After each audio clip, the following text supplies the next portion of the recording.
Yeah, a very good afternoon, rather a very good evening, everyone.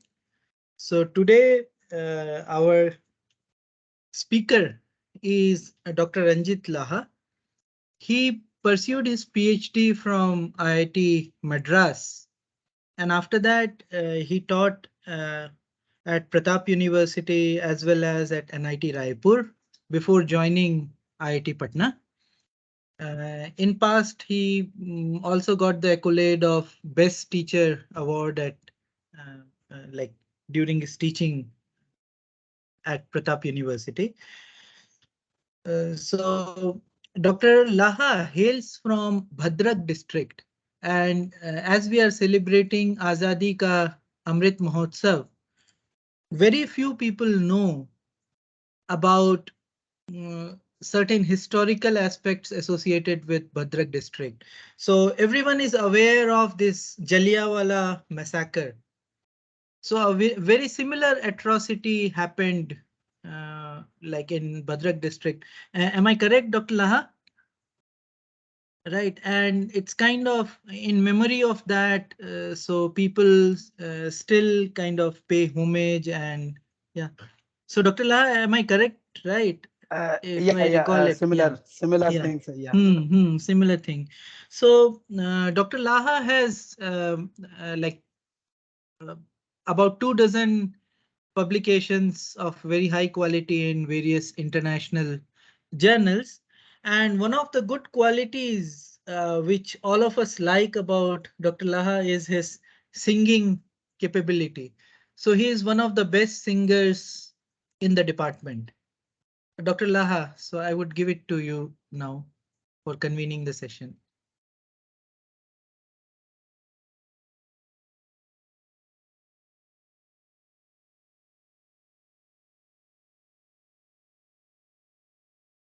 Okay, thank you for the beautiful introduction Professor Thakur has given. So to continue with today's topic, before starting, let me just wish you all a very good evening and hope next few rather 1.5 an hour. Uh, I'll try you enjoy the session by becoming as much interactive as much as you can. So I am learned that all of you have been teaching for a long time now, and some of you may be fresh in teaching and research, and so that is why I don't take this as a kind of workshop or something. I know it is a very much kind of refreshing uh, for you all as well as for me. I'll take the whole thing in that sense. So that is why I'll start things from the very basic in order to make things refreshing for you. The content of the talk will be like that, and towards the end, I'll also demonstrate something. I'll show the instruments involved. You can see in my background, I have just put that instrument. In fact, I'm sitting in front of an instrument only. So let me just share.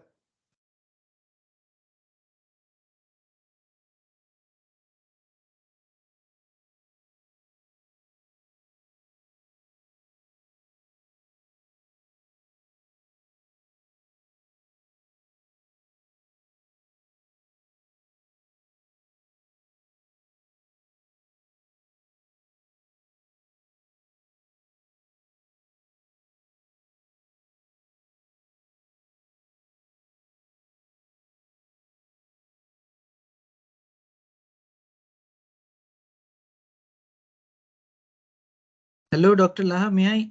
Can I assist in any way? No, I'm just uploading the PPT. Okay, you are uploading the PPT. You can simply share the screen. I think that would be fine.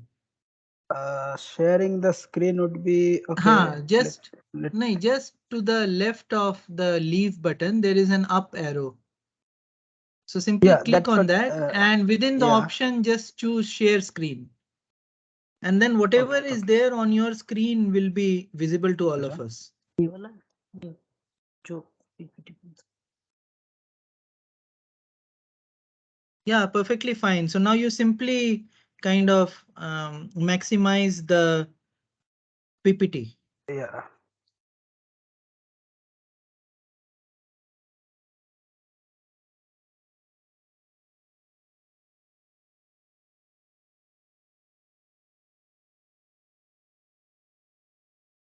Okay. Is it We are visible now? already we are already able to see your Teams window, right? Where you have this EBSB, instructors group, physics society, all those mentioned.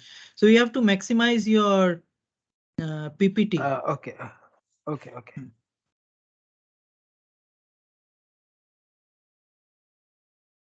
PPT is maximized. Just a minute. I'll.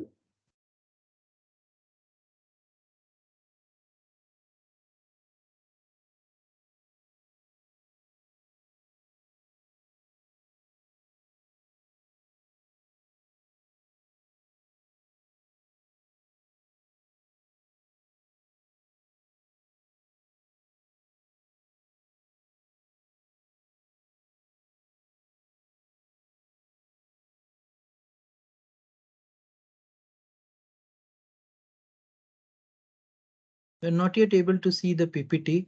No, don't click there. If you click there, the Teams will close. You can minimize the thing. Yeah.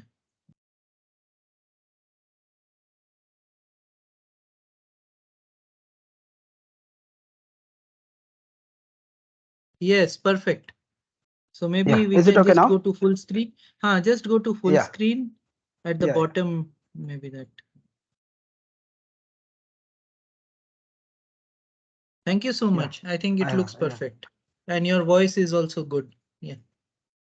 Please proceed, Dr. Laha. Okay. So sorry for a little introduction. So we'll continue. So today's topic I have kind of concised in a title like physical vapor deposition, which is very much important tool for any device fabrication.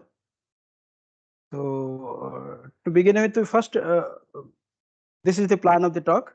We'll introduce a little about the device and the instruments used in device fabrication. Then what are thin films? Then different types of thin film deposition techniques, and the importance of vacuum for thin film deposition. Then among the different methods of thin film deposition, there will be physical vapor deposition where we will concentrate on. There are actually a large number of techniques, so we'll only concentrate on physical vapor deposition technique. That also to a uh, uh, few techniques in PVD itself, like thermal evaporation, E-beam evaporation, sputtering, and I think already PLD yesterday afternoon it has been demonstrated. So when it comes, maybe we'll skip that. Depending upon time, we'll go ahead. Then comparison of different PVD methods, and then a very brief overview of characterization of thin films. Okay, so in general, device is made or adapted to serve a particular purpose or to do a task. It can be a tool, a technique, a physical hardware object, or even a doctrine, a thinking of that can also be a device. So before continuing, let me just tell that you can interrupt me anytime in between if you feel like if I become very fast or if you feel like something to ask, you can stop me. So so after the general introduction to device, which in the first line that I said, it is just to do a task. What you need is a device. We'll focus on electronic device, optical, mechanical, or hybrid. Most of the device that used in scientific research. Okay, so these device usually take input and give some output. For example, take a sensor. It takes some input, smell, gas, or some liquid, any molecule, it takes as an input, and some process happens inside the sensor, and then it gives an output in the form of some electrical signal or optical signal or some visible physical quantity that we can measure. So device in general takes some input and gives an output. Okay, most of the time, external conditions or parameters become input.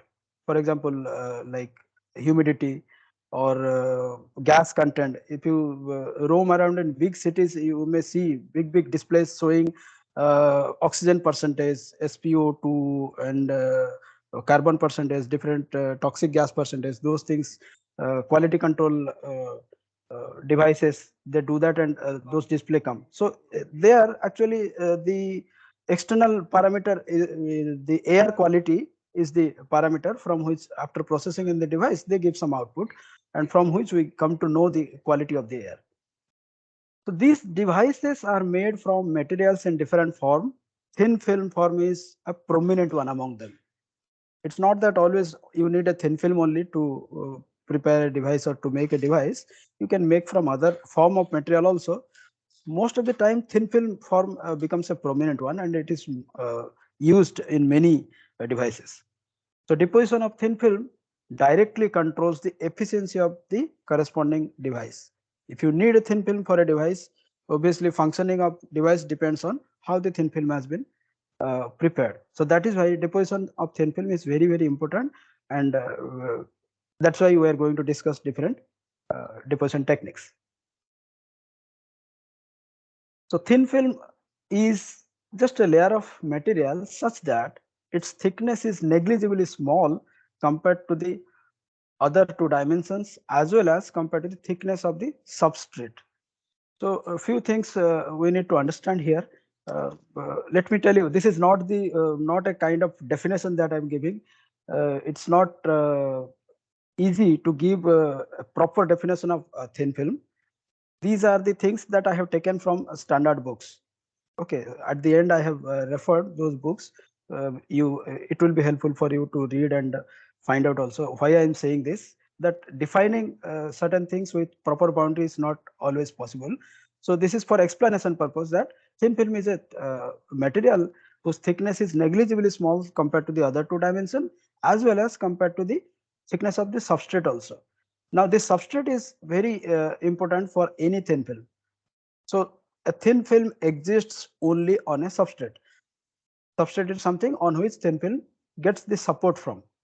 Okay, it is one property or the other of the thin film that sets it apart from its bulk counterpart. Okay, in the next few slides we will see some properties. I will show how they are different in thin film form compared to the bulk counterpart. Without a substrate, thin film can have no existence. What you can have without substrate is a sheet, thin sheet. Okay, so one must distinguish between a thin sheet and a thin film. Okay, so the presence of substrate distinguishes it from other forms like thin sheet or dispersed form also. Sometimes people make solution and put a drop on a hard surface, and then dry, or even sometimes do some other processing to make it a thin layer, but that is still not a thin film. Okay, because you can easily remove it, and it's a dispersion you can call. Okay, drop casted dispersion also possible. So based on thickness ranges, films can be classified as ultra thin film of a typical thickness of few nanometer to tens of nanometer, 10, 15, like 10, 20, like that. Ultra thin film, then thin film, few tens of nanometer to hundreds of nanometer. Then thick film, a few hundreds of nanometer to even of tens of micron. So this classification boundary is not at all sharp. Again, I am repeating, this classification boundary is not sharp. It is a tendency that people have observed during research, and that is what uh, is being mentioned here. Okay. Then how does thin film fit in nanotechnology? Let's see. So nanotechnology is the fabrication, application, and manipulation of materials at nanoscale. What is a nanoparticle? We all sometime or the other, while teaching to students, we know. I'm just again repeating it. So it is difficult to define based on size. The size range is different for different material. Nano regime starts when size independent bulk properties show abnormality or new properties with decrease in size. Okay. As a thumb rule, nanoparticle is the one which is less than 100 nanometer at least in one of the three dimensions, length, breadth or height, any of the three dimension less than 100 nanometer, we call it a nanoparticle. And accordingly, we'll distinguish also one dimensional, two dimensional or quantum dot. If all the three dimensions are less than 10 nanometer, people usually call it quantum dot, and so on and so forth in nanoparticle classification people do. Okay, so the origin of optical properties of all the nanoparticles are not the same. Let us take the example. People usually say that quantum confinement uh, uh, is the same origin for all the nanoparticles. Uh, Different property of nanoparticle comes from the quantum confinement. That is true, but that quantum confinement also it varies from giving what output it gives. For example, in a semiconductor, quantum confinement leads to electron hole pair generation, or what is called as the exciton length, comparable to excitonic length. Whereas in case of noble metal nanoparticles, it is just the oscillation of free electrons at the surface when the surface to volume ratio is very less. So even though quantum confinement is there in all the cases, but little more than that, techniques one should understand as the origin of the uh, different property seen in the quantum particle, in the nanoparticle. Okay, so thin film is basically a two-dimensional nanostructure. So advantages of thin films, I think more or less everybody knows. I am just a few points I have pointed here. Reduction in size. Okay, easy tuning of material surface properties, reflection, absorption, hardness, corrosion, electrical behavior, cost reduction sometimes also possible. Uh, Devices are miniaturized. Certain exotic properties that are either not possible or very difficult to obtain with bulk can be seen in thin films.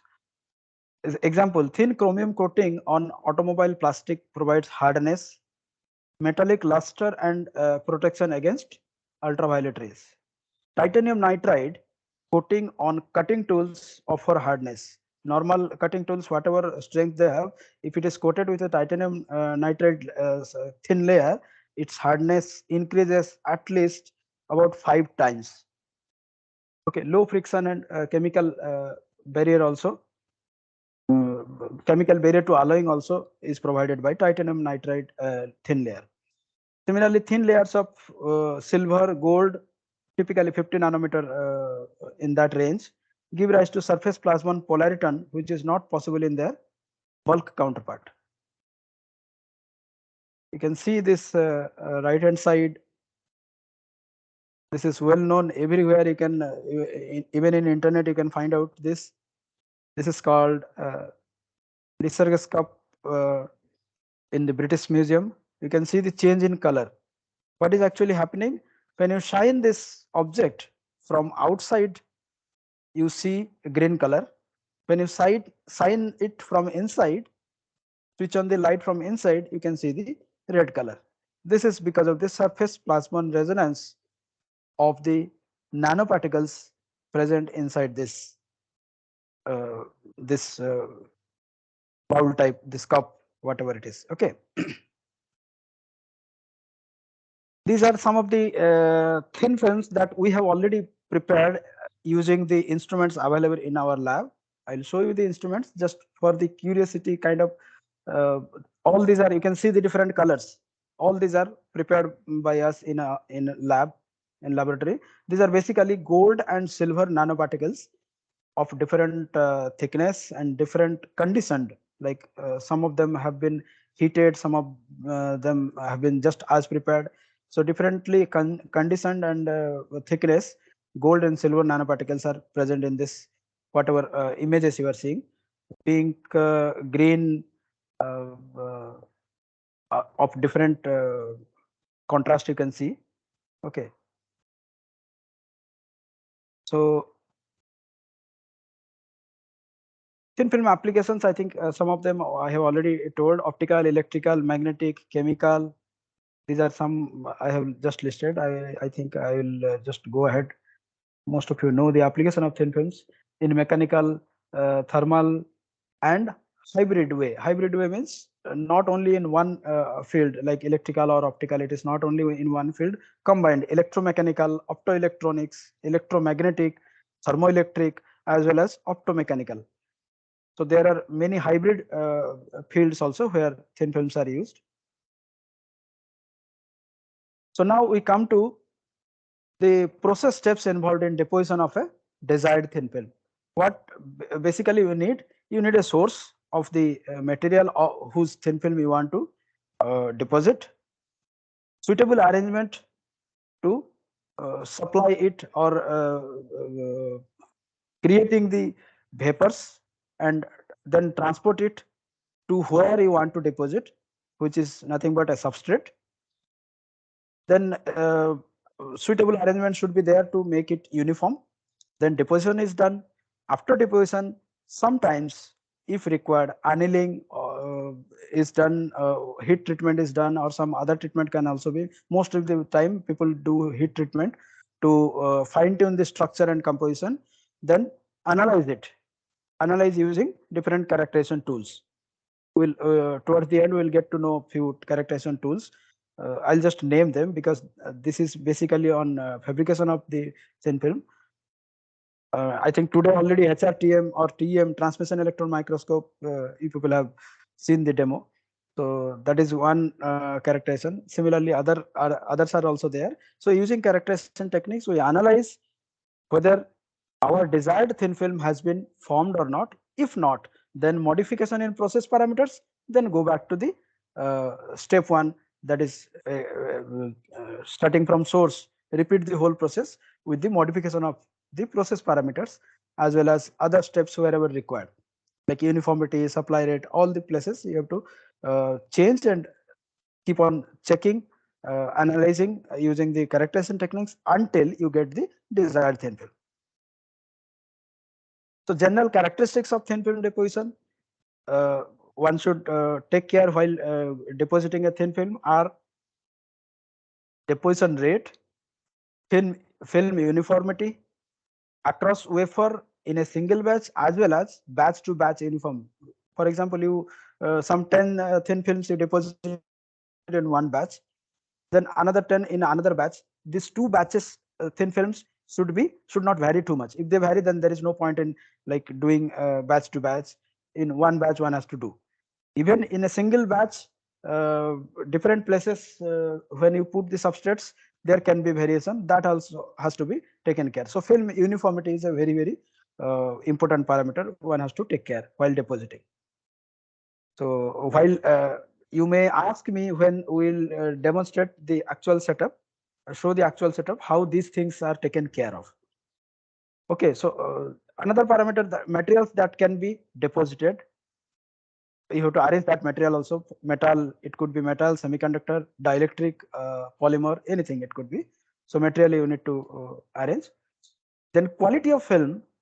In the quality of film, physical, chemical properties, these are the characterization technique, whatever I told, these are the properties which we actually probe there. What you want, and accordingly you have to choose the corresponding characterization technique and see physical, chemical properties, electrical property, breakdown voltage, mechanical properties, stress and adhesion to substrate, optical properties, transparency, refractive index, composition, stoichiometry, film density, defect. These are the typical properties that we look for when we deposit a thin film.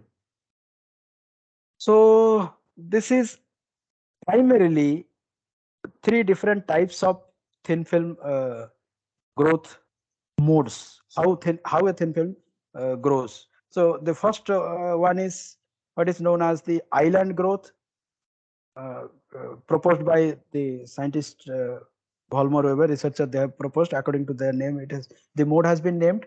So In this mode, film atoms are strongly bound to each other than to substrate.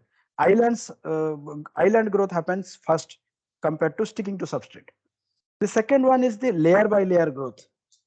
Frank van der Moor it is called, in which film atoms are more strongly bound to substrate than to each other. So based on these modes, actually different techniques are designed. Uh, we'll come to know about the different techniques. Then third one is mixed. Both islands are formed as well as they stick to the substrate also. So among all these, see the second one is most of the time used or preferred mode of growth, or the instruments we use do in this mode only. So that is why they are more common compared to the other. Of course, third also one cannot control always. Third also will be there, like island formation as well as layer by layer growth. For example, a gold film on a glass substrate gets continuous at average thickness about 7 nanometer or little more than that. Before 7 nanometer, it is you will not have a continuous layer of gold. You will have islands. Okay, so film types based on crystallinity. Also, they can be classified like epitaxial. Epitaxial ones can be single crystalline, layer by layer, or lattice match to substrate. This is how epitaxial is. People do epitaxial growth. Okay, so no grain boundaries. This method, this epitaxial film requires high temperature and low growth rate. High quality thin films, such as in your chemical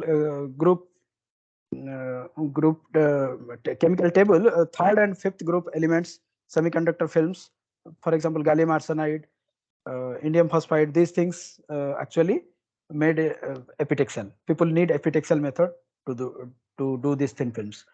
Then in polycrystalline, island or mixed growth can be possible in polycrystalline films. Lots of grain boundaries will be existing in polycrystalline thin films. Most elemental metals grown near room temperature are of this polycrystalline nature. Okay, so there can be amorphous also. Amorphous films mostly when low temperature or even near room temperature, some materials give rise to amorphous films. Like crystalline quality has not been developed properly in those. I hope everybody knows the crystallinity and amorphous, how they are defined. So basically, long range ordering of proper atoms or molecules, group of atoms. Long range ordering means a crystalline structure. If it is short range ordering, it will be in amorphous. Okay, thin film deposition techniques. Of course, it is a non-exhaustive. I cannot list all of them. Just I have grouped them. Okay, so chemical deposition techniques like spray pyrolysis, solution growth, screen printing, chemical vapor deposition, CBD, what people commonly know it as. One of the best, like today's research involves CBD in one of the widely used material in research, that is graphene. So CBD grown graphene is very useful compared to other methods. Of course, there are large number of methods to grow graphene. People are reporting, but CBD has not been replaced fully to get good quality graphene sheets. Okay, electrochemical deposition, anodization, electrophoresis, epitaxial deposition like molecular beam epitaxy or atomic layer deposition. These are all chemical. Some of them are chemical, physical, both combined. Purely physical vapor deposition techniques are like vacuum evaporation, thermal or electron beam evaporation, sputtering, which can be DC sputtering, magnetron sputtering, radio frequency sputtering, or ion beam. Okay, and PLD, pulsed laser deposition. And then there are liquid deposition techniques such as liquid phase epitaxy, melt spinning, and in the miscellaneous category there is something called spin coating, dip coating, and Langmuir blazet also. So we will only focus on PVD. So little the simplest method, spin coating, I have just shown here. Next we will go to PVD only. You can see. I hope everybody is able to see the animation. where depending upon viscosity of the material, if you put a drop and rotate it with suitable number of rotations with suitable angular speed, you will get a continuous layer of film. And rotation as well as speed, this decides your viscosity of the material. Rotation, this decides your thickness and uniformity of the film. So importance of vacuum, before going to the PVD or physical vapor deposition, we need to know importance of vacuum for thin film deposition.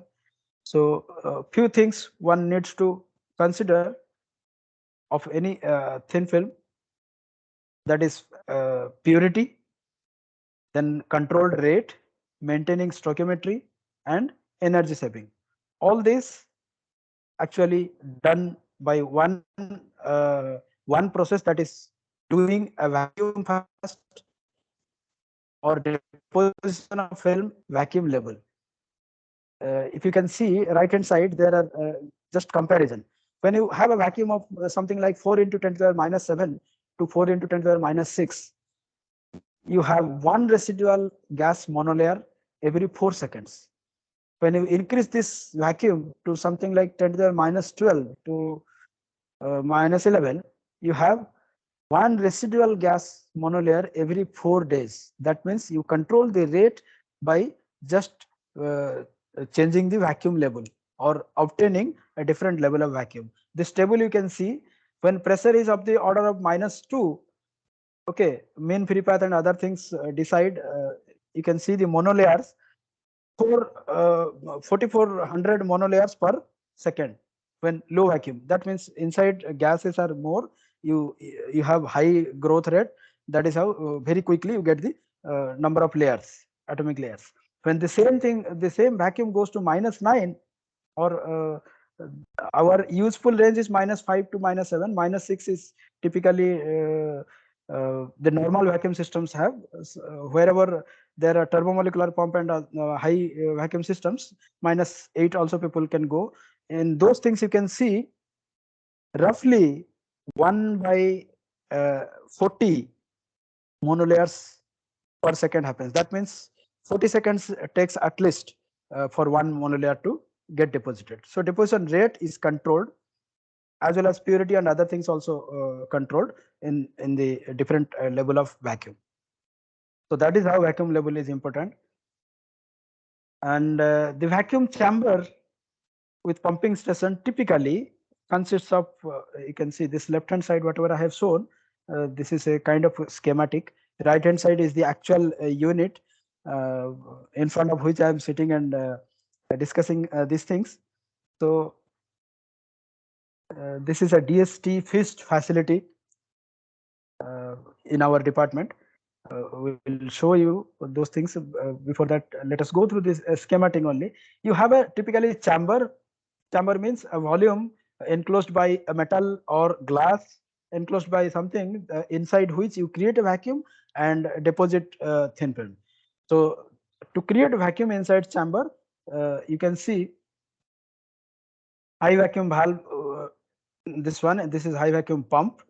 Uh, this high vacuum pump is supported by some rough vacuum pump, okay, which is booster pump or sometimes rotary vane pump, whatever it is just to support the high vacuum pump, because all the high vacuum pumps do not work straight away from the atmospheric pressure. That is why we need two stages of pumps to create the vacuum. So you can see other parts. I'll show you also air admittance valve, gauges. To measure vacuum level, you need gauges. Then to control vacuum, you need valves. Opening and closing the valves will allow or disallow vacuum pumping to start. Then different pumping stages to the required vacuum, what I just explained, are listed out here. You need at least two stages of pumping system, vacuum pump system: primary or roughing pump, which is rotary vane, dry scroll, roots pump. Just I have listed few. Okay, intermediate or vacuum pump is required.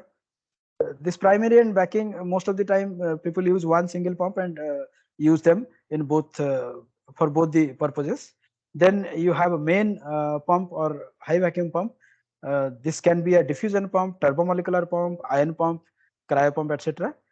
So we'll straight away go to the, okay, this list you can see I have taken this from a standard manufacturer site who manufactures different types of pumps. Uh, all the pumps have different ranges of their operation. This yellow highlighting whatever I have shown here, these are typically used in normal vacuum systems for deposition of thin films, laboratory scale. Okay, so typically -2 to -7 is the range that we work on. So these are some photos I have just given of gauges. Okay, so different types of gauges are there to measure different vacuum level. For example, Pirani gauge is used to measure vacuum level up to -3 or at the best -4 millibar vacuum level. Then right hand side you can see this is called penning gauge. This measures any pressure below -3 up to -7, -8 it can measure. So these are just the gauges to measure the vacuum. And then okay, I think we can skip this. I have already told Pirani gauge and penning gauge different ranges they measure. And then there are also different types of valves. Okay, so the valves can be operated manually, pneumatically, pneumatically, electrically, or electromagnetically. So what system we have? We have pneumatic valves most of the cases. So pneumatically they are used, they are operated. So a valve is something kind of a gate, as I said earlier, to allow or disallow the pumping to create a vacuum. So pneumatically means apply pressure for the mechanical movement of the valve. We also have systems where manually we can just close and open the valves. Okay, so now come back to the what distinction classification we had given for different techniques. One of them is physical vapor deposition technique that we will be discussing. Physical vapor deposition systems deposit thin films and coatings by a process in which a target, which is a source of material, is vaporized, transported inside vacuum and condensed onto a substrate. So PVD in simple form I have just told, it does three things. Takes a source, vaporizes the source, transports inside vacuum and condenses uh, on the substrate where thin films we need.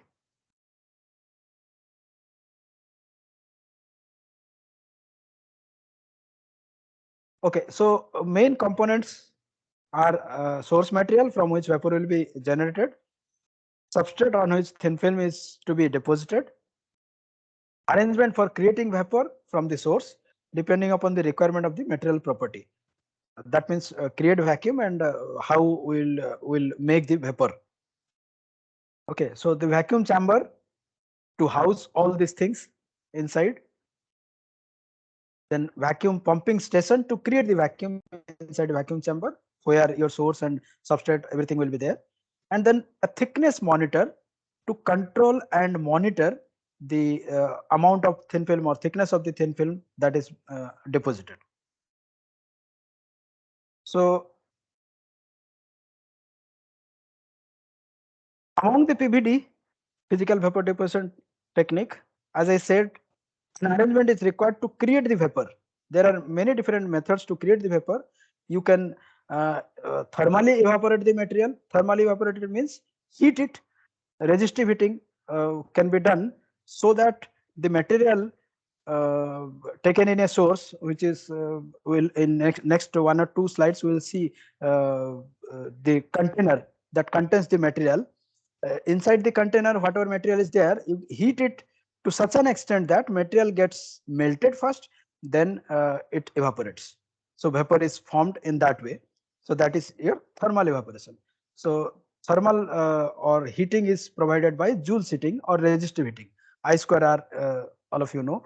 So that means the container that contains the material the source for deposition is a resistive material through which we pass the electrical current and do the I square or Joule heating.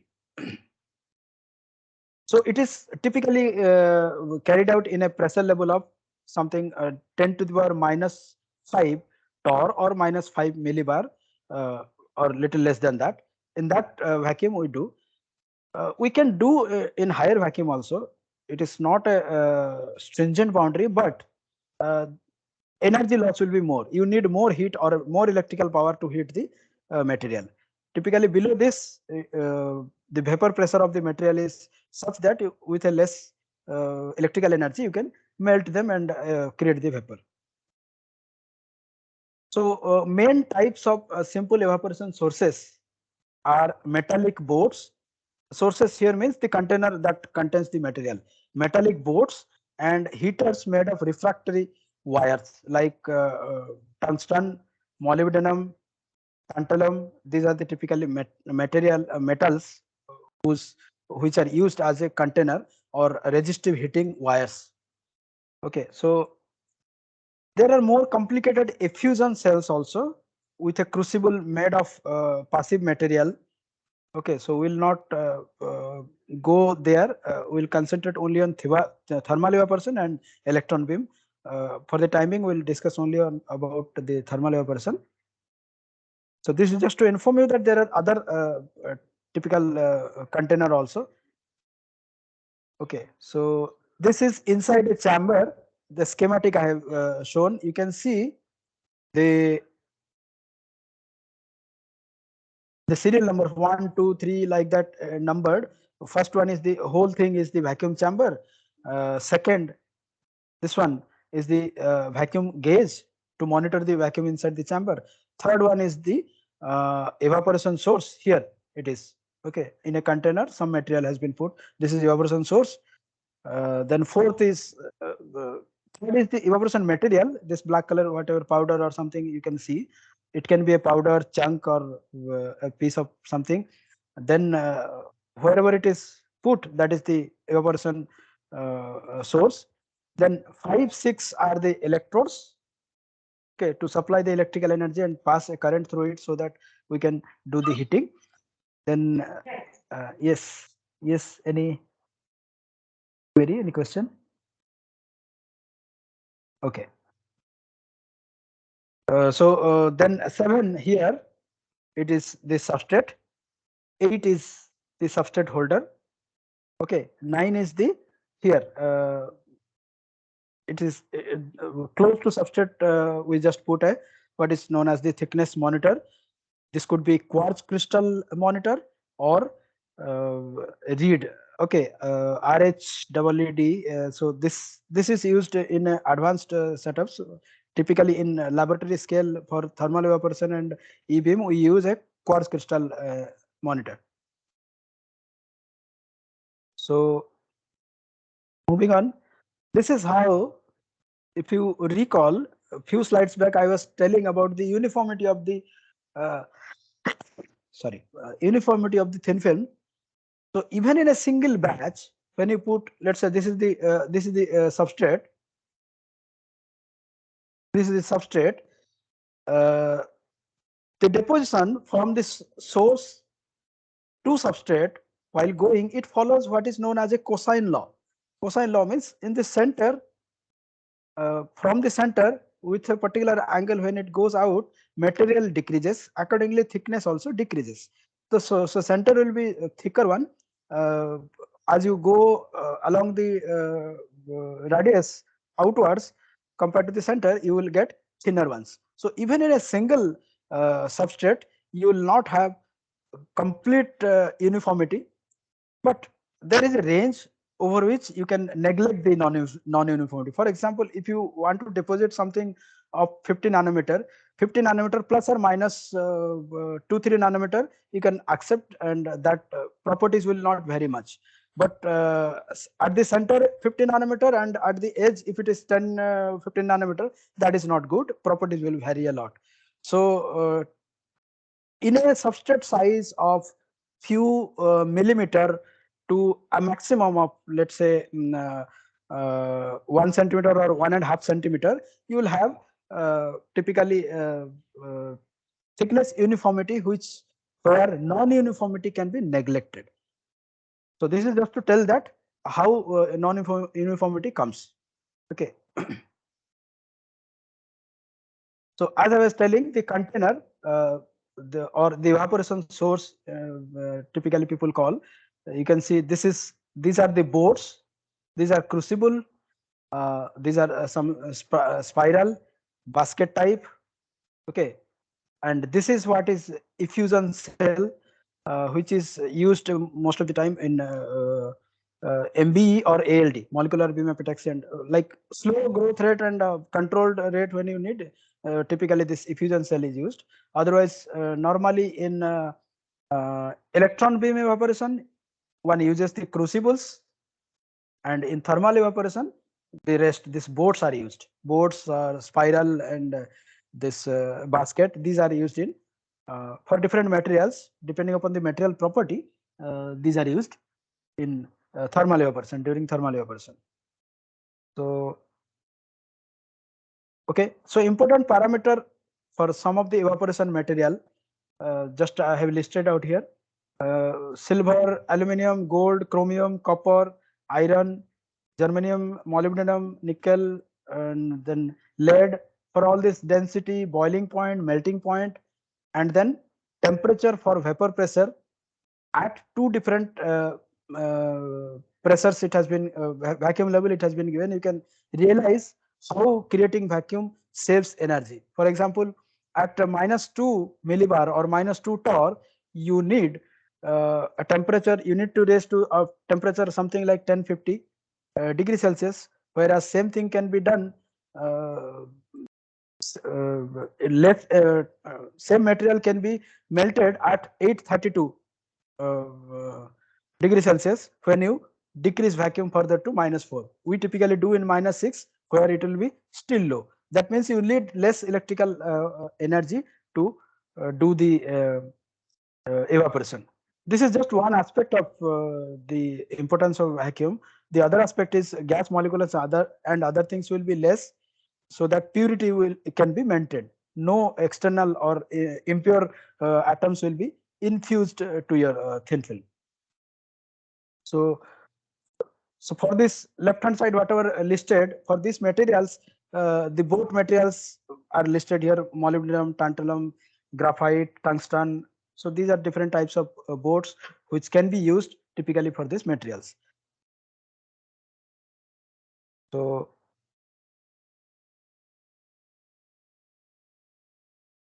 so thermal evaporation, I think more or less I've already told. So we'll just skip and move to thickness monitoring during thermal evaporation. Okay, so typically what you saw here in the right hand side image, front and back side of a quartz crystal thickness monitor. How it works, this has been given here. Basically, two layers uh, of the piezoelectric material. Quartz is a piezoelectric material. Two layers of them are just put made electrodes, and a suitable frequency is provided for their oscillation. When you deposit some material on this frequency changes. This delta F or change in frequency are related to the thickness with, you can see this is the formula. So change in frequency is related to change in mass through this. So I think these things you can all get. I'm just refreshing them. You can get in books, any standard books. This will be having. So these are all F0, rho 0, mu 0. These are standard parameters for the materials. Okay, like quartz used, and your only unknown parameter is the delta m, or the change in mass, which is again knowing the area, surface area can be converted to thickness, and one gets the final output. What comes in the meter thickness monitor is a thickness value, but inside it, this is what it does. So this is the electron beam evaporation. This is how it is. A schematic is shown. You can see vapor flux is uh, created from the material inside. This is a typical crucible inside which the material will be there, and this vapor flux is created by supplying a electron beam, suitably aligning the electron beam onto the material. You can see the clear difference between thermal evaporation and this. In thermal evaporation, the whole container is heated up, and the all the material inside gets melted, and then vapor comes. Whereas in electron beam evaporation, it is more of local heating. You have an electron beam which hits locally to the material. So kind of saving material is also possible, along with different locations. If different temperature or parameter varies, that also helps in electron beam only. In thermal, that cannot be done. Of course, there are many variations for thermal evaporation also. People do what is known as reactive thermal evaporation, where two different materials can be melted simultaneously using two different sources and applying separately electrical power. But in electron beam, you can locally heat the same material or material of different composition put in the inside the container, the crucible. So typically 5 kilowatt or 10 kilowatt are the standard rating of the power supply used for uh, electron beam evaporation. So whatever I just discussed, these are mentioned in the advantages of electron beam evaporation. A wide range of evaporation rate, useful for large number of materials, including refractory ones. Then atomic level deposition from the vapor. Okay, so we'll go next, sputtering. Uh, I think before moving to sputtering, I can show you already thermal evaporation and uh, thermal evaporation and electron beam evaporation I have discussed. So I think I can show you that. Before that, let me know if any query or anything you have.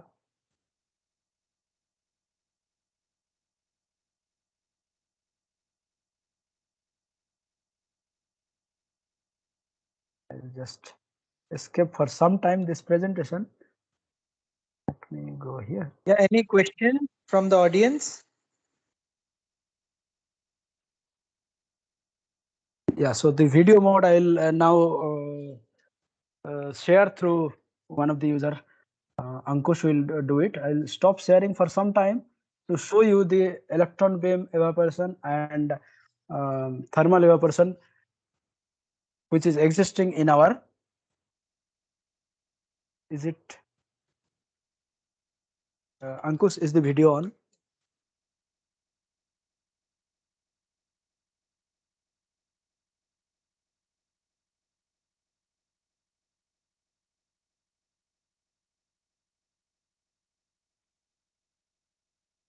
Okay, what is sputtering? We'll come back to that. I'm now going to show you the electron beam evaporation and thermal evaporation details in lab. Whatever instrument we have, whatever I discussed, I'll just show them. Okay, so after that I'll go to sputtering, and that also I'll speak. See, thermal evaporation and electron beam evaporation, in both the things evaporate the material by heating them. Okay, whether it is resistive heating or uh, it is resistive heating or so the video is not okay. I think you can focus here only little. Yeah, it is heating the material, melting and creating vapor. Sputtering is simply have some method where you can pluck out atoms from the target. Little more with respect to definition, I will come back to sputtering. Okay, I think if you can see the. Okay, I just. Yeah, the delay I guess. So what I just opened is the chamber door of the system known as electron beam and thermal evaporator. So this is the chamber. This whole thing is chamber. as I have shown in the schematic, the whole thing is chamber inside which we have the arrangement for thermal evaporation as well as electron beam evaporation. Maybe little close we can come and yeah. So you can see these are the two electrodes. Okay, in these two electrodes, this end we just attach, as I have shown in the images, attach a board where the material can be there. Okay, so this is just a shutter to cover the material. If you do not want deposition sometime to happen, so you can cover it. We have control for this when the chamber is closed and inside vacuum. From outside we have the control. I'm just for the sake of demonstration, I'm just manually doing it. Okay, this is the shutter. Once shutter is removed, if you have the material here, it can be once you have given the power. So from here, your material vapors will come out, and inside the chamber, everywhere it will be there. So this is where the substrate holder can be connected. Screws attached. I can just maybe I can tell you. Okay, I think no need to open. But this is the substrate holder. This whole thing, what you are seeing, is the substrate heater actually. So here we can put the substrates. Substrate means it could be a glass plate, silicon wafer, or particularly aligned some other crystal, uh, whatever you want, on which you want to deposit the thin film. That is a substrate that has to be fixed here. To fixing a substrate, there are people use different methods. Like you can put some glue, or you can using screw attachment, you can fix them mechanically also. So somehow you have to fix the substrates here. This is a 4-inch size circular substrate holder where we can put number of substrates. That number depends on how small or big substrates you have. For example, you have, let's say, 1 centimeter size substrates. There can be 15 number of such thing you can easily put. If you have, let's say, 1 inch or 2-inch substrate, so maybe five or 6 of them can be put inside. So since it's a 4-inch by 4-inch, like 4-inch diameter, so 5, 6, 1-inch size substrate you can easily put. So number of substrate depends on how small or big you bring or you want to thin film to be deposited on. So this is about the thermal evaporation. Substrate holder and substrates are common for both the E-beam as well as thermal. The others thing, can you maybe you can just focus on this one. Okay, are you able to see this? Okay, the, some crucible is inside. Okay, and this side the electron beam is generated, and this is the path for electron beam to come. We have control outside from where electron beam comes, and it is aligned to this crucible. Crucible contains some material. I think you can see some silver or some metal is there. Okay, so this is the crucible, and that contains the material, and we have multiple crucibles possible here. One by one we can put at a time. One we can deposit, but multiple. We have 4 actually here. Below this holder, there will be 4 such crucibles kept in circular rotation mode. We have the control outside. Whichever one we want, we can put at a time for the deposition. So multiple you can do, but simultaneously one material can be deposited. For example, if you need a multi-layer growth, so deposit material from one crucible, then change the crucible. Okay, crucible number 2, 3, or 4, like that. Then deposit that also. Then again you can change back or change to another. Like this, you can do 4 maximum. You can do 4 different layers, but simultaneously only one layer can be deposited. Similarly, thermal evaporation, at a time one material can be done. At present, whatever the setup we have here, you can do one material at a time. But there are systems where this electrode, there can be multiple like power arrangement to provide the current and electrode, so that you can put more than one material and deposit them simultaneously, providing different powers, and people call it as a reactive thermal evaporation. Okay, and this is what is just sometimes back I told, quartz crystal thickness monitor. I think I can show you the, yeah, you can see how it looks from outside.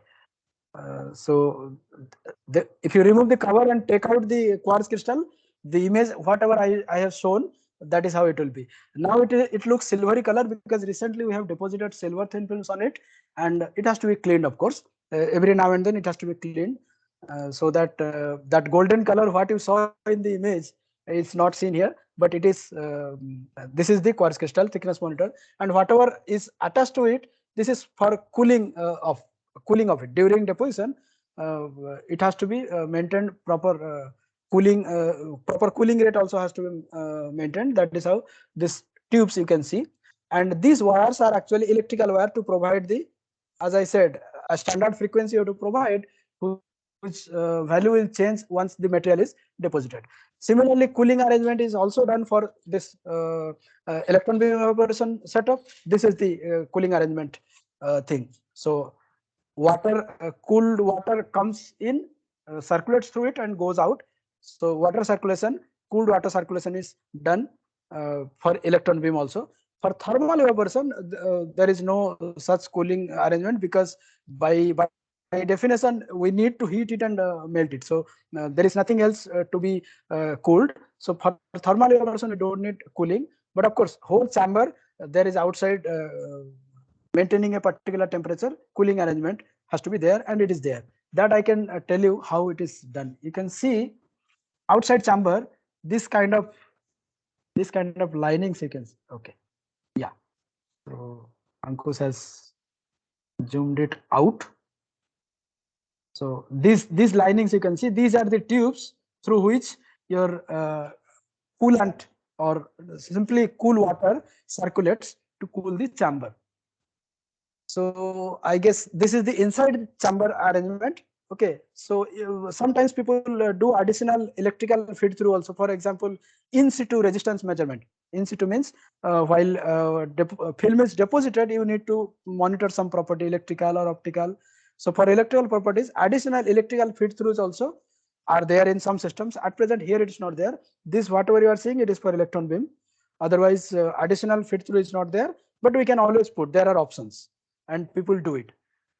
That is additional when you need the in situ measurements. So this is about the inside part. Any question on this? Anything you wish to know?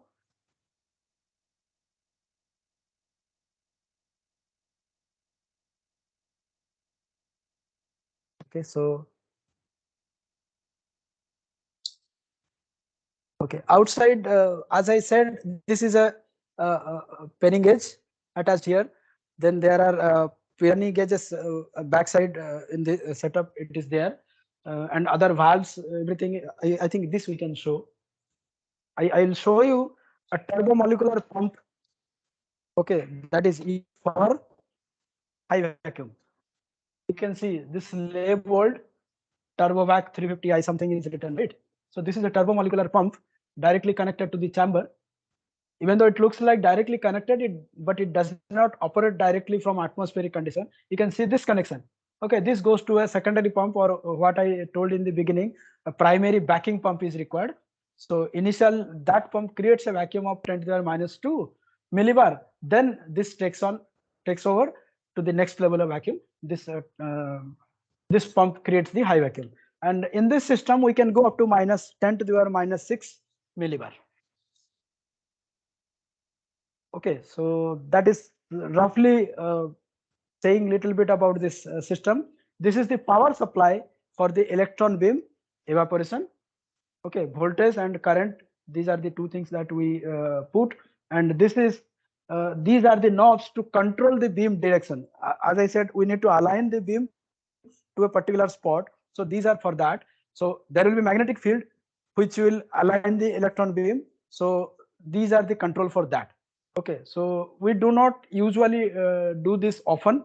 Once it is set, we keep it ready, and only we control voltage and current depending upon the material we use for thermal evaporation, because different material melts at different temperature, for which you need different energies. That is how this voltage and current only we vary. Most of the time we do not touch this. Initially, once it has to be done, or if for some reason the alignment gets disturbed, then we have to again arrange this, adjust it. So this is the power supply for electron beam evaporation, and the overall vacuum system as well as even thermal evaporation thing, the control we have here. Okay, whatever heating, substrate heating I showed, the controller for that is here. This is the mains. Uh, Here, of course, the schematic is shown for users' help to know at what stage one is during vacuum creation or deposition, and these are of course different knobs to control different level of vacuum deposition.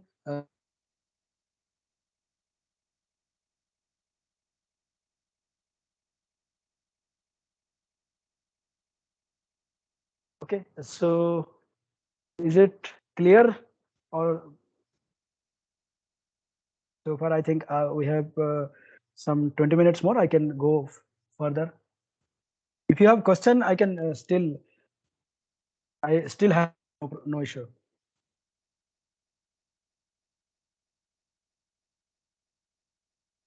Okay, consent to being recorded. Okay. It has been explained very well, Ranjit. It has been explained very well.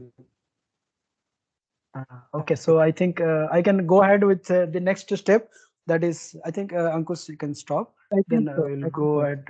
Anyway, we have a very We'll shy go ahead crowd with of the. people, so they are not very eager to Uh, ask questions. so it is either everything is understood or nothing is understood, or sometimes it is boring. Anyway, so I hope I try to become as much basic as No, it's possible. not at all boring. Not at all boring. Uh, Most likely, they are understanding whatever you have explained. Right. It was very lucid. Please proceed. okay, okay. So I think, yeah, is it coming now? Yeah, I'll just. Thank you, Ankush. I think for this it is done. So next I have a video I can show this sputtering. So I hope the slides are visible now. Yes, they are. Yeah. Yeah. So we'll move on to sputtering. As some of you were just asking what is sputtering. I have in a single sentence I have just written knocking out atoms from the surface of the target material using an energetic ion. This is what sputtering is. So if I can explain the whole field of sputtering using one line, it will be like kind of stupidity on my side. But I just tried to explain what is the whole process. Okay, so you may have to read the book and for further understanding. So so basic difference between thermal evaporation, EBM evaporation, uh, like combinedly evaporation and sputtering is in evaporation you heat the material, melt it, create the vapor, and then the vapors are randomly inside the chamber and they follow a cosine law and go and sit on the surfaces wherever you want. Actually, they go everywhere, but for our use, we use the substrates in the central position for some uniformity. In sputtering, the same thing happens, but vapors are not uncontrolled or the bulk melting of the material. Rather, there from the surface, the atoms are knocked out. So atoms are knocked out using highly energetic ion, which is created by what is known as a glow discharge. Okay, we'll go one by one again on this. Although high kinetic energy of the ions is used, sputtering is a momentum transfer process. As I said, knocking out atoms, if one understands the basic physics, since energetic ion is concerned, whether it is the kinetic energy of the ion that is more impactful, or whether it is the momentum of the ion that is more important. Uh, to explain that, what I am saying is it is the momentum transfer process. Even though kinetic energy is required, you know half mv square and p square by 2m, even though just playing around the different parameters in a formula, it looks like, but they have their own important meaning. So and any ion means inside the chamber you have certain gas.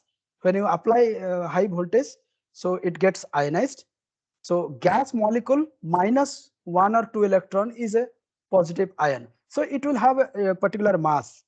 So whatever kinetic energy you have, so depending upon that mass, there will be a corresponding momentum it will acquire. That momentum is useful in knocking out the atom from your target surface.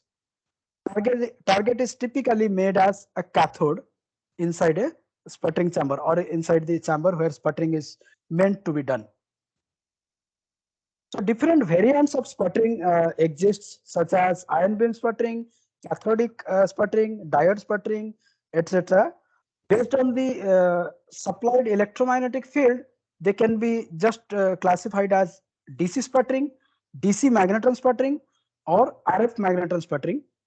Okay, so DC sputtering is simply a direct current is supplied between two electrodes to ionize the gas, and after the ions sustain or the glow sustain inside the chamber, they start knocking out the atoms from the target surface. Target is typically made cathode. Whenever you apply a magnetic field in addition to the electrical direct current electric field, when you apply a magnetic field, then it is called magnetron sputtering. In some cases, this sputtering actually fails. We'll come to know. I think yesterday's PLD session, you might have understood that certain class of materials are there for which it is little difficult or not Excuse me, cost sir. effective. Yes, Excuse me, sir. So are you yes, showing yes, yes, slides? please. Are you showing slides right Yes, now? yeah, yes, yes. Is it not But visible? these are not updating here. In case of mine. Oh, maybe can I see from others? Can somebody else update me if slides are visible? Because No, No, you sir. have to maximize the. I thought you were only talking, you were discussing, and you were planning to show videos. only one slide I have shown. Nothing Right, much. right. Okay, okay, okay, okay. Fine. I was just explaining about the sputtering. Okay, this one. This one I can. Yeah, so the same thing I thought that Okay. maybe the slides were not relevant. Yeah, so Okay. Yeah. you are planning to show some videos, right? So that's Okay. good. Now is it Yeah, visible? thank you. Yeah. Now it Okay. is Thank visible. you. Thanks. Thank you for pointing out. Okay, thank you, sir. Uh, okay. Thanks, Katti. So okay, Khasti was there. I could not see anyway. Thank you. So sputtering, as I mentioned, this is only one slide that I was talking about. Somehow we are in time for other slides. These are visible now. So the three different types of sputtering I said: DC sputtering, DC magnetron sputtering, RF sputtering. Okay, there are other sputtering method also. We will concentrate on these three, and that too I have just made a video to show the setup we have in our uh, department. In our institute, just for your information, we have three different places sputtering systems. Okay, so the one in our department we have, I will show the video of that. Okay, the average number of atoms ejected from target per incident ion is called as sputtering yield. Any time, whenever one does a sputtering, this is very important parameter to understand sputtering yield. Uh, if I continue what I was talking just before the interruption about the PLD, for some materials you cannot have feasibility in thermal evaporation or electron beam evaporation. You melt them using uh, the pulsed laser, energetic pulsed laser. That yesterday it has been shown. I am not going to tell further on that. So similarly, some materials are there.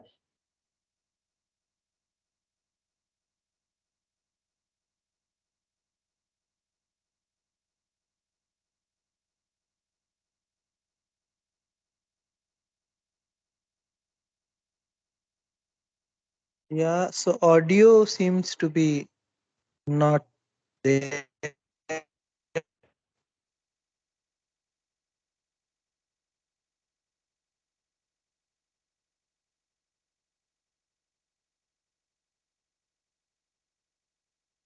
Ranjit, we are missing out your audio.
Ranjit, I'm not able to hear anything. I'm not sure if others are able to hear you. No, sir, we too are unable to hear him. No, sir. Actually, there is a connectivity issue. That's why. No, sir, Sir we is are I joining see, also I now. not see. able to. I see. So maybe he's going to connect very soon. Fine, thanks.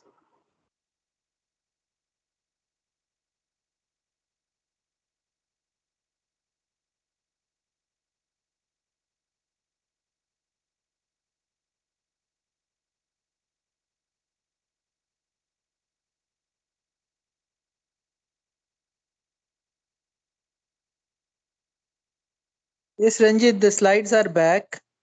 Can you say Yeah, something? yeah, Because we are not sure yes, audio. yes. Yeah, perfect. Oh, Perfect. I Go got ahead, please. disconnected actually because Thank of network issue. Okay, sorry for the interruption. It was a network issue.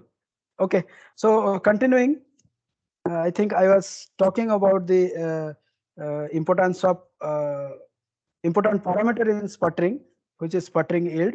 Anytime one does the sputtering yield one has to think of. For the materials which are electrically conducting, DC sputtering is the simplest and easy method one can do. Whenever there is electrical conductivity issue, one does the magnetron sputtering. There are actually more to in one or two line I'm saying there are many more reasons.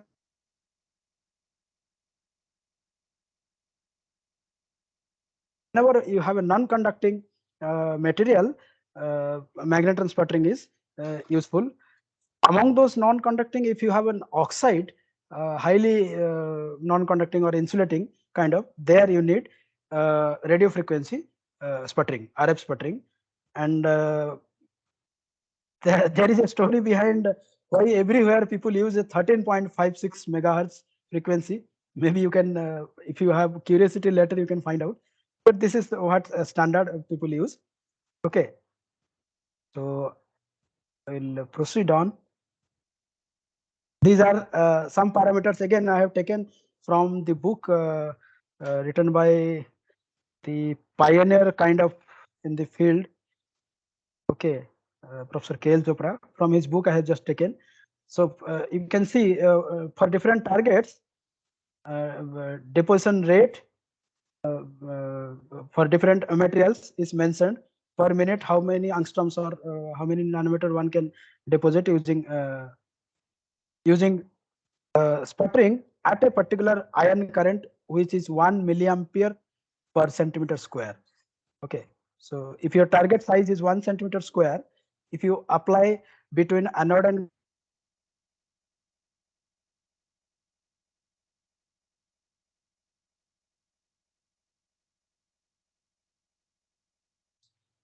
no, I think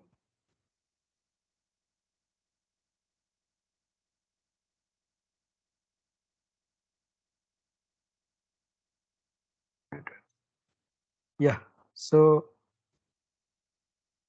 this is to explain that target substrate configuration is very important during sputtering to get uniform film. As I said, during thermal evaporation and E-beam, uh, not much control we have except controlling the distance between substrate and uh, target or the source material from which evaporation is done. As I showed, we have fixed the distance after optimization, but in sputtering, even after fixing distance, it is not always helpful. The reason I'm just showing here, you can see the left hand side this image where the blue colored region is called as erosion profile. In a target, circular target, if I consider, from not everywhere in the surface, you will get the atoms being knocked out. So the blue region in an annular region, you can see best sputtering yield you will have. That is called as the erosion profile. Now, if you put a this rectangular thing, whatever you are seeing on top of it, let's say your substrate is like this in this shape. What thickness of the film you get as given in the bottom, black and red, you can see the color gradient. Okay, so you'll have a huge non-uniformity if you just fix only distance between target and substrate and don't take care of other things. Whereas little modified configuration if you use, for example, right hand side, if you can see, if I use two small ones, one on top, one on the bottom, the whole substrate is immersed inside the erosion profile, meaning whatever deposition happens, you will get a uniform film in these smaller ones. So that means relative size of your substrate compared to the erosion profile matters a lot. So this is what I am showing. I have actually done during PhD. Our research group has used it. This was completely designed by me to just increase the uniformity area of the thin film. Okay, off-centric rotation is very important. If you rotate your substrate holder centrally, like your target center and substrate holder center both are in one line, then it is not going to help. You will have definitely non-uniform thin film. Whereas just look at what I have shown in the left hand side. If you do an off-centric one, if you do an off-centric rotation, you can see substrate holder and the target is at the top. Okay. The target is at the top. If you do this rotation, you have more number of uniform films together. Okay, so this is just to show that this non-uniformity thing can be easily handled the way I have shown. Okay, so we'll go next. DC sputtering, right hand side figure, you can see this is a typical schematic where this is the target. By the way, this target and substrate, which is bottom, which is top, it is immaterial. It depends on whichever way you can arrange. Most of the cases, bottom target remains and substrate holder remains at the top. But the other way also, systems are there and it is possible. They have their own advantage and disadvantage depending upon your requirement. So both way it is possible. So in this schematic, bottom is the target and top is the substrate holder. This green color things you can see, these are argon ions. To create a glow discharge inside, argon gas has been given, which is normally called sputtering gas. It can be argon, it can be nitrogen, it can be oxygen, depending upon what you want actually. If you want neutral gas atoms, you have to use nitrogen or argon, or sometimes people use helium also.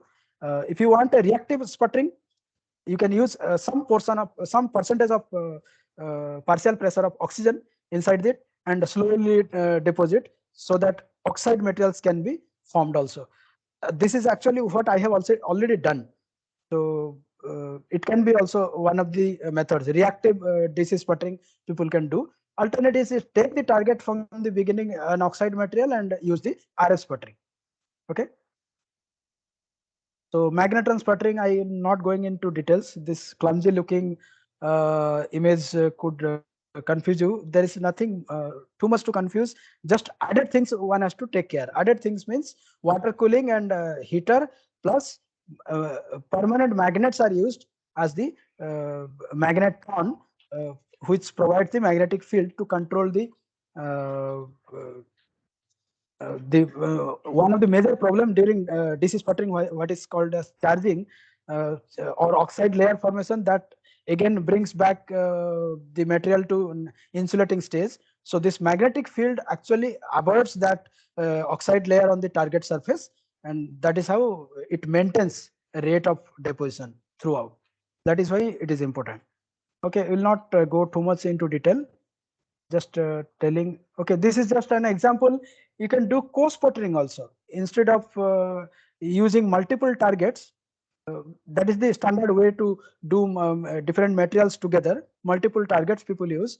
There is another way that I have used, is a co-sputtering method. Take a target. I have, for example, left hand side, if you see, I have taken indium tin oxide target, on the center of which I have just put a gold foil, gold piece. And together when I sputter, I get what is known as gold doped or gold embedded indium tin oxide thin films. Right hand side, just characterization of that is given. Bottom one is your TM, and top one is your XID. Both of them shows the presence of gold inside your indium tin oxide thin film. So this is another way to prepare a co-sputtered film. So typical parameters during sputtering one has to take care is gas pressure. Even though you need high vacuum, in the beginning you go to base pressure high vacuum for purity purpose, then come back. Sputtering cannot be done at 10 to the minus 6 or 10 to the minus 8 because of less number of gas molecules. You cannot sustain a glow. Okay, glow of the ions. That is why from base vacuum of minus 6 or minus 7, whatever you have attained, from there you have to put your sputtering gas and come up to a range of 10 to the minus 1 to minus 3 millibar, and then only you can start sputtering by applying typically some 300 to 1000 volt of potential difference between the anode and cathode. Then magnetic field typically 0.2 to 2 kilogauss is used, 0.2 Tesla.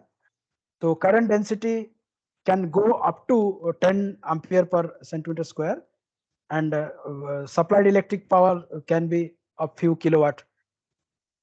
Okay, as just a representative value I have put as 10 kilowatt.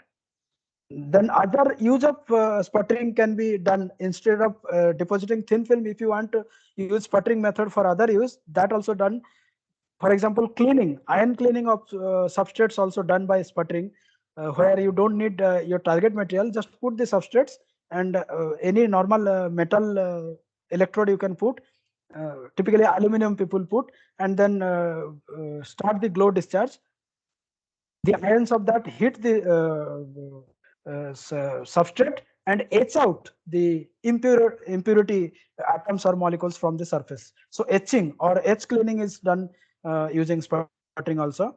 Characterization of thin films for elemental depth profiling, which is known as a secondary ion mass spectrometer. In some characterization also sputtering is used. During XPS, X-ray photoelectron spectroscopy, one needs pre-sputter, pre-conditioning the thin film to be able to do the XPS. There also people do sputtering and remove the top layer for pure sample beneath the top layer to expose for XPS. Then performing indigenously designed in situ experiments also can be done using sputtering. Okay, so I'll just show this video. This is a 2-minute video. This is the sputtering system that we have. As the video goes on, I will keep on telling what are the different parts. So this is what you are seeing. This is the power supply of another electron beam evaporation system. This one that we have. The one I showed is different one. We have another electron beam evaporation system. This is the one. Okay, so that is my image only has come. So I'll show you in a photo later inside part of this. Okay, so this is the electron beam evaporation system attached with okay, this long rods you can see. They are known as. Yes. Any question? I can stop it. Anything? Somebody asked. Okay, I think somewhere else it was. Okay, so the long rod, what you can see, this is called as load lock chamber. It is, if you see this video, I think I have already shown you two different chambers. Okay, one is this one. This is our sputtering chamber, and the one just before we saw this one, this is the electron beam evaporation chamber. These two chambers you can actually have, without breaking vacuum, you can actually have transfer of samples from one chamber to the other chamber using this load lock arrangement. Load lock means during vacuum we can load the samples or transfer the samples. So this is the this is the arrangement for that. So without breaking vacuum, we can transfer the samples from one chamber to other chamber using this. So this also we have. So it is a multifaceted use. The whole system is. Okay. Now light is on in this chamber. I can show you. I just stop here. You can see 1, 2, and to this side. 4 total targets are possible. And in our present setup, we have 4 different targets. That means 4 different materials you can do the deposition. But remember, 4 different targets, we have the assembly, but power supply is only one at present. That means simultaneously you cannot do the deposition of all 4. For that you need all 4 power supply also to be there. So we have the arrangement. Any time in future we can just put power supply and all 4 of them simultaneously we can do. At present they are used for multi-layer deposition. That means one material at a time one can use. So multiple power the target holders we have here, target assemblies. Okay, this top is the sample holder or substrate holder along with the heating arrangement again. Actually, heating during deposition helps in crystallization of the material. That is why most of the time people do the heating of the substrate during deposition itself. And sometimes after deposition also people do the heat treatment. So this is from outside. This is the control panel for the. This is the control panel for the whole thing. And yeah, I think Mansa, you can see the company that has supplied to us. Okay, these are the gas cylinders used during sputtering. We need gas, right? So through cylinder we just provide. There are ports, suitable ports where we can control how much gas we need to give. Okay, this is the high vacuum pump. The one I showed here, similar thing is there also. So in that system we can go again -6 easily we can go, -7 it is possible, but -6 is good enough for us to work on. So we do there in that vacuum level. So I think that is the end of the video. I just showed. Okay, these are the photo I have taken because we could not see inside the electron beam evaporation how it looks. This is how it looks, left hand side. The inside portion I have taken the photo. The one I showed here, similar thing there also. Only dimension there is difference. The machine we have here, power supply we have is 5 kilowatt, whereas in the other lab we have a 10 kilowatt power supply machine. For different materials, melting temperature varies, so we need different powers. And this is the 4 target assembly that during video you saw. I have taken the still picture also.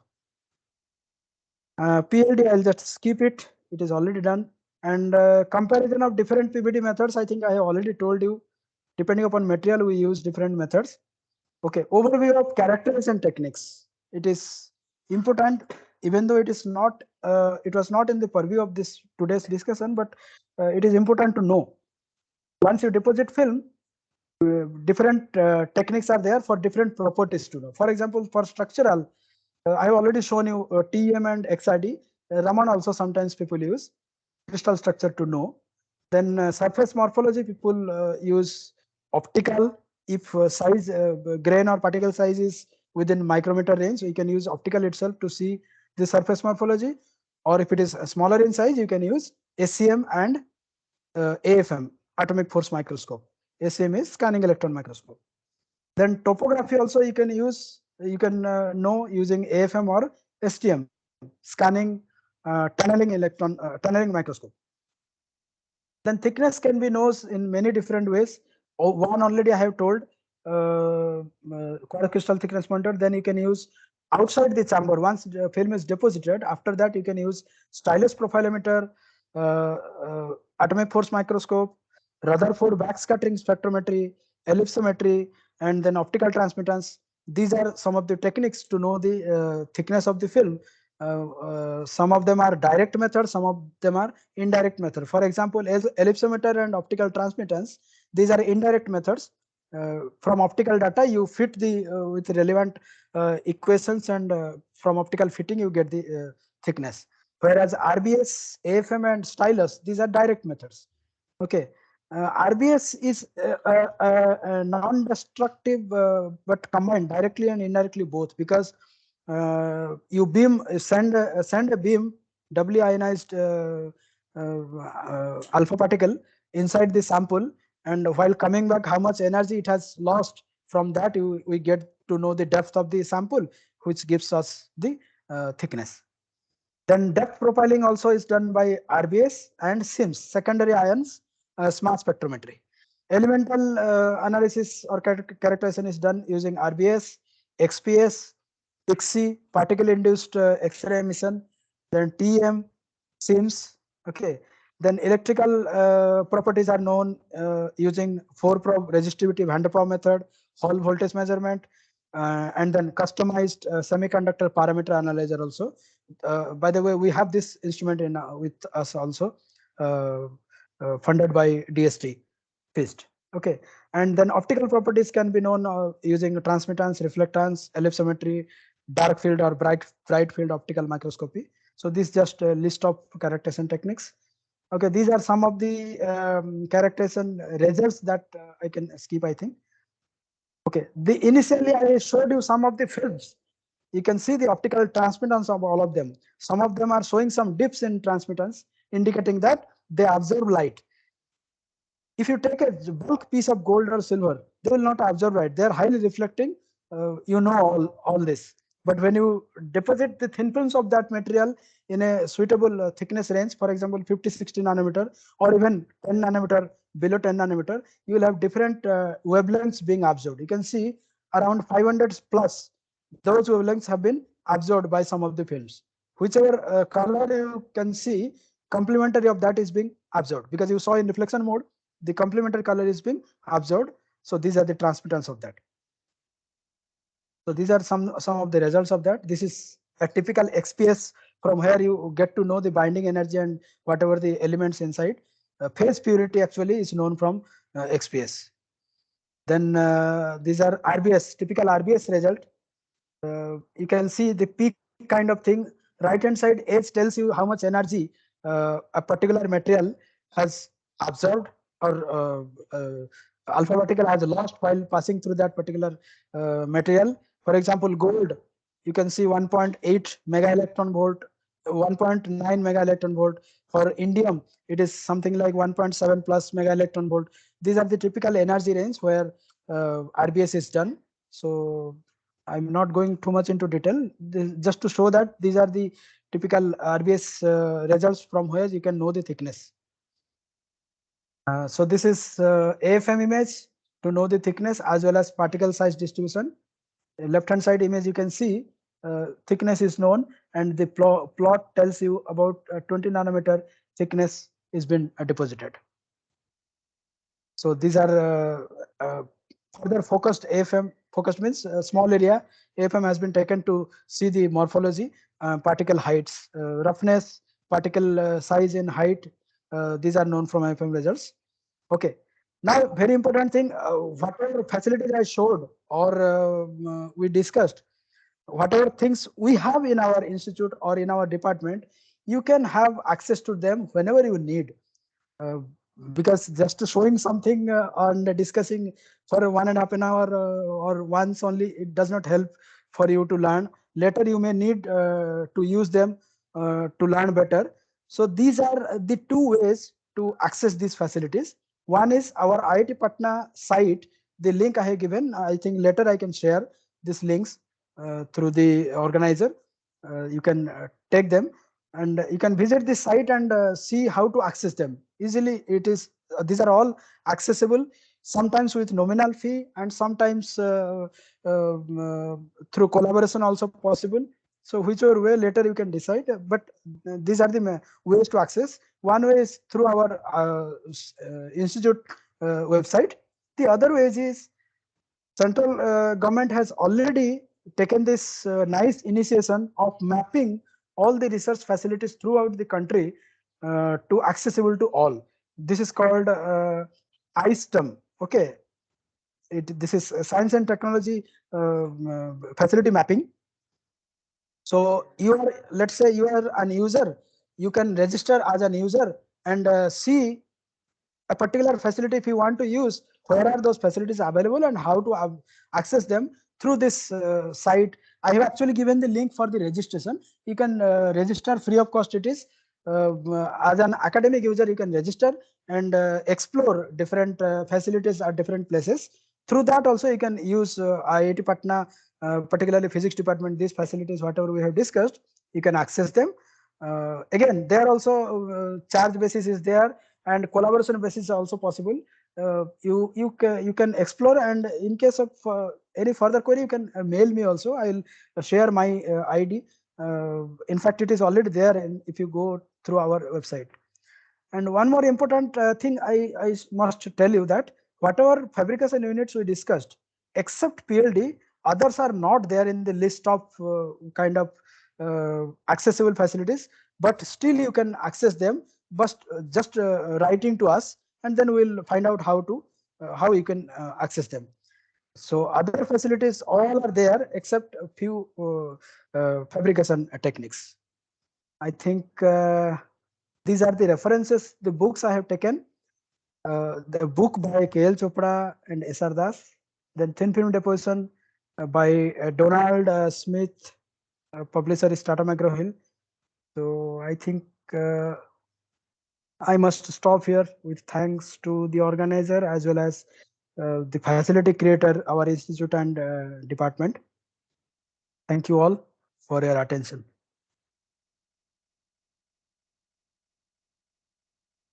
Thank you, Dr. Laha. So are there questions from the audience? I'm sorry, I think some 10 minutes more it took because of interruption in between was there. Hello, sir. Yes, Hasti. Sir, Yes, please. in one slide you have shown that you did some kind of changes in order to increase the uniformity, like Yes, off-centering method. yes, So, yes. sir, in that method, if I'm correct, you rotate the center of the beam, which is the flux of metallic atoms, which is coming out of the Uh, uh, which is being actually do deposited on not, the surface. Yeah, I got it. I think if I get your question correctly, you want to say off-centering. What is off-centering actually? It is you are saying that the flux, we actually do not rotate or do not have control with the flux of the material. It's not about the flux. It is the target fixed. We apply the electric and magnetic field and sustain the glow first. From the glow, these ions come and hit the target. Once they hit the target, the atoms from the target are everywhere inside the chamber. It is not a columnar form or not just in a circular. What I showed as Yes. erosion profile, in those area, it is actually more, okay, concentrated, but Yes. other places also it is there. So you will get film everywhere. But since in that erosion profile, along that direction, you will have more thickness compared to the other places. To avoid So the other would you places, show the slide, sir? Would you show the slide, sir? okay, I'll show you. I'll show you. I think I'm not. I'll convey better than as if Okay, I okay, see the I'll slide. show you that. Yeah. Uh,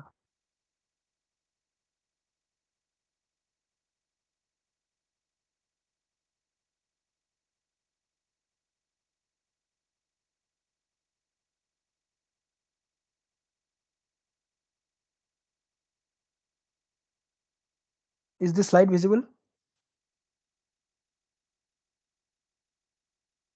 particular one is not visible to me. Okay, okay, okay. No, what is that you are seeing on the screen? Let me know first.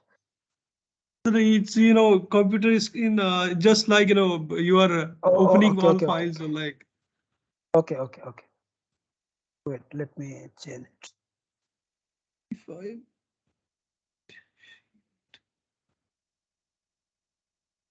sir, I think it's 38th slide. If you were able Yeah, to. I know which side you are talking. I know that. Let me Yes. find. Let me go to the slide first. Yeah.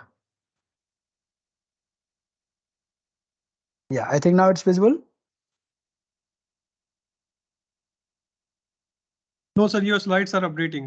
Different slides are visible. I'm changing them.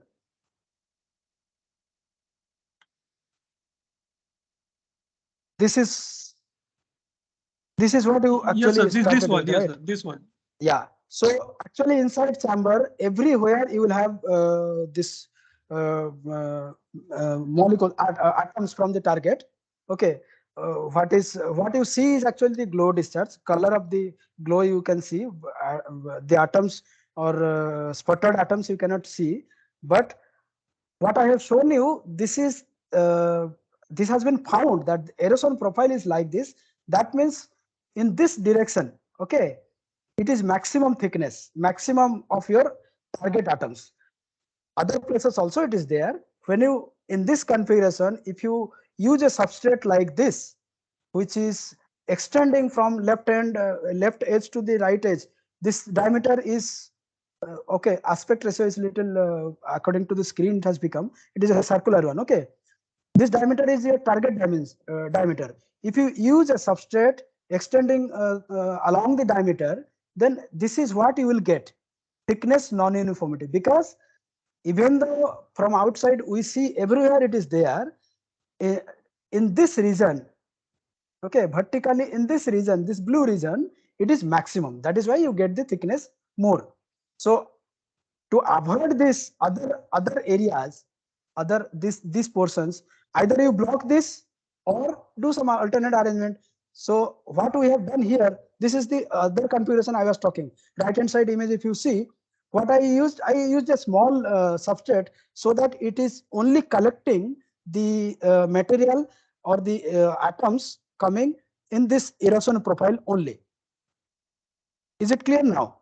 Yes, This sir. is one way. Sir, still there should be some non-uniformity. So what's the order of that? I'd like to know, Very because less. still there would be In the beginning, I said, if you remember, in 50 nanometer, if you have 0.5 or 1 nanometer or 2 nanometer even, yes, sir. Yes, sir. it is Yes, sir. acceptable. That's all. Okay, few Yes, percentage, sir. 1 or 2%, it is acceptable.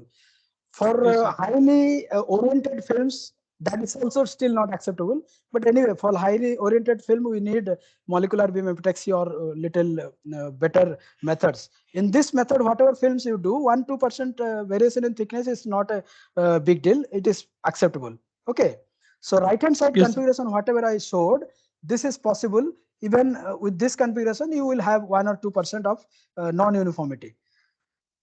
What I next showed is that in this way, how many at a time, how many samples you can do? If you don't do rotate the substrate, you can do 4, right? 4 corners, Yes, 4 sir. sides you can put, 4 you can do. Yes, If you sir. rotate, symmetry allows you only 2, right? Or even Yes. only 1 actually. If you circularly rotate, center coinciding with the your rotation center Exactly, sir. coinciding with Only the one you can put. center of the Yes, target, sir. only 1 you can do. Yes, sir. So what Exactly. solution I told next is that you can do these many number of, you can right hand side, you can see how many I have kept. Okay. Yes, sir. Oh, sorry. Actually, there is some time setting, I think, with this. So many number of substrates you can do at a time. This is the advantage of what I told. I hope I am clear. Yes, sir. Of course, of course. So, sir, 2% error would still be there, because no, we cannot Yeah, have that is perfectly acceptable. uniform That is process. So, acceptable also. There is no yes, issue. sir. That is acceptable. Okay. Okay. Thanks a lot, sir. A lot more Okay. thanks. I hope I could explain that. Any other query or? Sir, I myself have another query if you like to. Yeah, I have no issue. Only I might have to Sir, take the permission from organizer. Dr. sir, one thing I'm Thakur may. recalling right now, sir, actually in case of electron beam, normally, normally people say that we cannot use the oxide samples there. And there are many reasons like that's because of insulating layer, oxides are insulator. So there would be charge accumulated over that, and then there might be a certain discharge like or these kind of things. But once Yeah. there was INUP program by IIT Delhi, in those days I didn't know about that. I asked that they, Yeah. there it was said that you can also do that. Even oxide samples can also be used there. Yes, So yes, it was true. It confusing is for true. myself. So Let I'd me, like if no, you okay, could okay. clarify. Let me clarify. Let me clarify. E-beam evaporation or thermal evaporation, in both the things, just look at the name of the technique. It is the evaporation. How you evaporate it is immaterial. It is the evaporation. Somehow you melt the material and the latent heat, your melting temperature plus latent heat, then evaporation temperature, right? If you see in the phase diagram, Yes. these are the different stages of your final stage has to be a vaporization from heating. Now in e-beam evaporation, you heat this thing locally. Now when you heat locally, any oxide sample also has a vapor pressure, has a melting temperature. It could be high, but you can still do it. The actual problem associated is the control. If you want to maintain the stoichiometry of your parent material and the thin film material, that is very, very difficult in the e-beam evaporation of an oxide material, but still possible. Difficult but not impossible, remember, because there will be other issues like what is known as splashing. For example, you take a bucket of water and just put something on top of it. What will happen? Water will spill over here and there, right? So similarly, when you put energetic electron beam, locally it will melt some portion of your source, but not the other portion. So what will happen? You will not have that much control for easy transport of the material to the substrate. It will be wasted. And immediately after that portion is melted, the next portion melting will need another kind of or value of energy, your electrical energy, because this melted portion has got deposited there. Now that portion has different stoichiometry as well as it needs different parameter, electrical parameter to melt. So it is little difficult, but still doable. People do. Only thing you have to decide properly. If you are not very much particular about the stoichiometry, you can go ahead with this. For example, any oxide, metal oxides, by default, when you do sputtering, DC sputtering or reactive DC sputtering, oxygen deficient sample you will get. Naturally, it happens because naturally oxide samples are not easily controllable. You cannot make perfect oxide through these methods. That is why you use RF with a very, very slow deposition rate. That is how you try to maintain this stoichiometry, which is very, very difficult in E-beam and intermediate in your sputtering case. I hope I have little bit clarified your doubt. It is possible, Yes, but control is little less. So, sir, you're starting. What you said in starting, I couldn't hear because for a few seconds you were not audible here. So, would you Oh, please? okay, okay. So what I said, using an oxide material in electron beam is possible, but the control is difficult with respect to maintaining the stoichiometry. Stoichiometry means composition ratio. For example, if you have aluminum oxide, okay, Yes, sir. Yes. alumina, alpha phase of aluminum oxide, Al2O3. You will start with Al2O3 powder or chunk, okay, Yes. commercially prepared or highly like research lab, some sophisticated research lab has prepared the material in perfect Al2O3 form. You took that and started electron beam evaporation. What you get on the thin film, you may not get perfect Al2O3. What you will get is Al2O3 minus some oxygen deficiency, minus delta value. This is oxygen deficient film you will get. aluminum will be easily melting and going. Once you disturb the composition locally heating with electron beam, aluminum will going faster compared to your oxide portion or the L2O3 composite. Are you getting? So controlling the Yes, yes, stoichiometry sir. is the biggest difficult there. That is why people don't usually prefer, but still it is doable because it with a very low growth rate you can do it. And if you do not have much worry about your stoichiometry in the final film. Okay, sir. Okay, sir. I've understood that well. Again, if there would be something more, I would have to know. I Yeah, come to you yeah, yeah. You can sometimes contact whenever me you wish. anytime. Yes, yes. Yes, Oh, yes. okay, sir. Thanks a lot, sir. Again, thanks. Sir.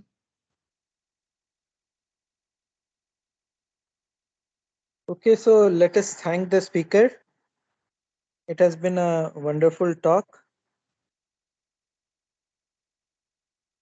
Okay. Thank you, So, Dr. Laha. yeah, okay. Thank you all. I'll share my contact details as well as the links also anytime.